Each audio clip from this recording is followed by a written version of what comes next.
Cáceres es un equipo que viene de perder contra Canarias y contra Guernica, pero yo creo que es un equipo que es muy completo en sus posiciones.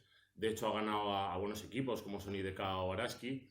Y creo que tenemos que controlar muy bien sus cuatros. Ellas tienen jugadoras en esa posición que pueden hacer el 5, son versátiles, son muy duras jugando al poste bajo, tienen capacidad para amenazar el uno contra uno desde lejos, incluso tienen tiro de media, incluso larga distancia.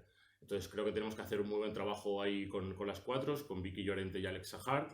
Y luego al 5 tiene una pívot griega joven que tiene recursos. El partido pasa por controlar el uno contra uno de sus interiores. Y además en la situación exteriores tienen a Kristinaki, que es una jugadora griega también, con mucho talento a la hora de tirar tanto a pies parados como sobre bote. Entonces, bueno, el partido pasa principalmente por eso, que ellas no se sientan cómodas en sus posiciones, que no lleguen tácticamente fácil a esas situaciones y sobre todo recuperar lo que somos nosotros, ¿no? A partir de la defensa poder correr, poder compartir el balón, seleccionar buenos tiros y seguir con las sensaciones que teníamos al acabar el partido del Prometeo.